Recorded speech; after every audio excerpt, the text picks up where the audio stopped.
राम राम हो माझा आबा. राम राम राम राम. त्याला का जेवली पोट्टे भरले येतात राजा. काय समजते काय माहिती त्याला. अरे सारा समज आबा आम्हाला तुमच्या गोष्टी आवडतात म्हणून तर आम्ही गोष्टी ऐकायला येतो. उद्या मग आबा एखादी ठसकेबाज गोट. तुमची गोट ऐकली की लय मस्त वाटते. लोकांना लय आवडतात तुमच्या गोष्टी. अरे काय करतो बा, जे आहे ते सांगा लागते. काही झाबू आबाला सांगायला लावता ना. झाबू आबा आहे तुला जवळपास मग जर त्याला उभे सांगते एखादी गोट सांगा म्हणा. झाबू आबाला जमत नाही ना पाहिजे तशी. त्याची गोट काही पटत नाही आम्हाला, तुम्हीच सांगा. बरं बा सांगतो गडीव मग ऐका. आपल्या गावामध्ये बुलाकरा बाप्पू होता. माणूस साजरा होता, फक्त तोंडानच गेला होता. तोंडच होतं जाग्यावर. म्हणजे तोंड जाग्यावर नव्हतं का, तोंड हे कोळ होतो काय. काय काय पोट्ट्या बाय समजत नाही ना समजत नाही. माणसाला गोटे नाही सांगू देत. अबे तोंड जाग्यावर होतं म्हणजे थोड्या थोड्या गोष्टीला शिवाय दे, थोड्या थोड्या गोष्टीला रागो भरे आणि भलकेचं भलके बके तलाला मिळणं शेता बोलायचा असं त्याला म्हणतात. तोंड बरोबर नव्हतं. बरं बरं सांग तू. माझं गोट सांग तू. या पोट्ट्याला काय समस्येला गेले ऐकून घेत नाही. चालू दे तू आपली गोट सांगणं. त्या बुलाकरा बाप्पूच्या जो कामावर जाईल त्याला जर शिव्या खायची आदत असेल त्यानं त्याच्या कामाला जा. बुलाकरा बाप्पूच्या वावरात गिरणाऱ्या बाईले काय नाही बोली. एक मामुली जशी दिसली की तिच्या मागं तर साऱ्या दिवस तिला पिसं करून टाके. असा तर बुलाकरा बाप्पू होता. आता ते गाडं चालू होतं भाऊ, गावगाड्याचं काम. काही कोणी म्हणत नाही. बाप्पूचं आहे ते आहे. बाप्पूची काही कोणी म्हणजे नांदी नाही बाप्पूच्या. चालू द्या बा बुलाकरा बाप्पू. असे जगडागिनी बुलाकरा बाप्पू बिमार पडले. आता बुलाकरा बाप्पू काहीच तर बिमार नाही पडले, पण ताकती असे पडले काय झालं काय नाही. त्याला डायरेक्ट अकोल्याच्या दवाखान्यात भरती केलं. आता भरती केलं, पोरं येणं जाणं करत. बुढी तर ती राहे, कोणी येणारा जाणारा पाहुणा तरी भेटीला जाय. बुलाकरा बाप्पूची सारी सरबराई होती. दवाखानाही चांगला होता. त्या दवाखान्यात सारी सोय होती. काही जास्त पेशंट नव्हते. डॉक्टर सकून दुपारी संध्याकाळी त्या चक्रा मारत जाय, कशी आहे काय आहे चौकशी करे, सारं बरोबर झालं. आता बुलाकरा बाप्पूची सारी कंडिशन सारा तालतंबुरा पाहिला आणि जरा जास्तच दिवस ठेवायचं बा, जास्त बिल निघते या हिशोबानं बाप्पूला काही 15 दिवस सुट्टी नाही दिली. आता पहिल्यानं भरती केलं त्या वक्ती पोरानं 50,000 रुपये जमा केले. आता पैसे जमा केले.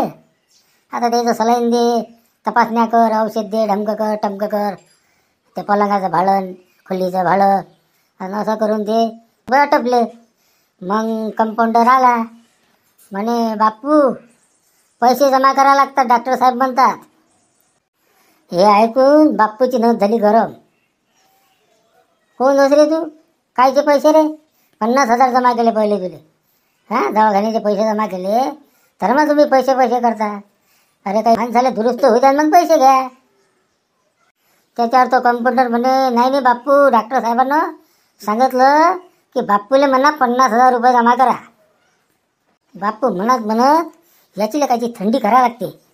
कोणता डॉक्टर आहे त्याला डॉक्टरनं सांगितलं की पैसे जमा करा. थांब जो बाप्पूने एका सोनं त्या कंपाऊंडरला धुणं चालू केलं तर कंपाऊंडर थंडागार पाडला.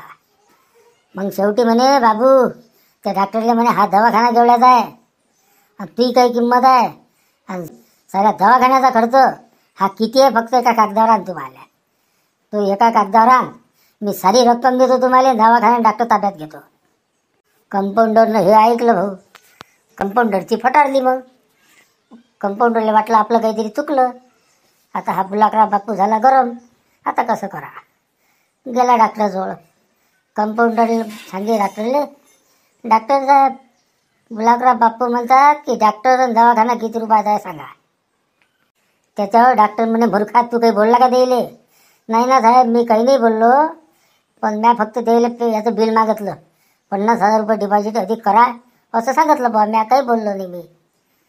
बरं डॉक्टर म्हणे बरं मी जातो द्यायला समजायला. जरा बऱ्यानं डॉक्टर आला. डॉक्टर म्हणे बाप्पू काय झालं, या कंपाऊंडरला काय तर आमचा बेजा मॅट आहे काय. यायला काय कोण्या पेशंटला सांगितलं तो तुमच्याजवळ आला. तो म्हणे की 50,000 जमा कर. त्याच्यावर बुलाकरा बाप्पू म्हणतात मी असं म्हटलं डॉक्टर साहेब असं बोलणारच नाहीत. डॉक्टर साहेब कसे बोलतील, त्याचे आमचे संबंधात. डॉक्टर साहेब बोलूच शकत नाहीत.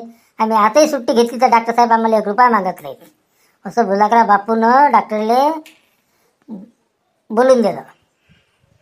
हे ऐकून डॉक्टरनं होले हो लावली.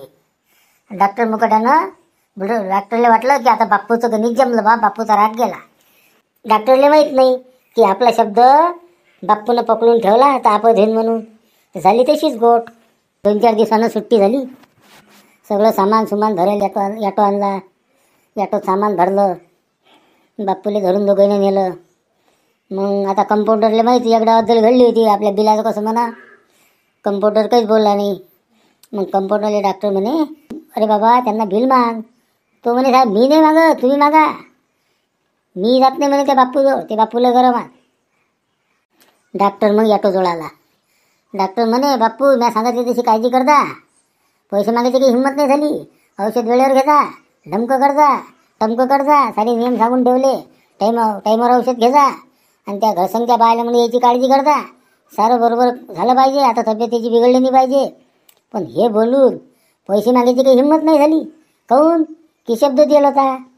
मग गुलाबराव बापू म्हणत आपलं झालं ना बरोबर. डॉक्टर म्हणे हो आपला हिशोब बरोबर झाला, काही नाही, ते थोडंसं होतं, काही कामाची गोष्ट नाही, ते तेवढ्या पैशासाठी काही म्हणायला बोलत नाही तुम्हाला. बापू म्हणत बरं ठीक आहे पुढच्या चक्रात आलो की मग तुमचे काय 2-4 हजार रुपये राहिले असतील ती मी देऊन टाकेन. डॉक्टरनं हो लावलं आणि डॉक्टर त्यातून दवाखान्यात गेला आणि ॲटोवाल्यानं किक मारली, ॲटो निघून गेला. डॉक्टर बसला बोट चोळत. हेच का नसती आपत झाली.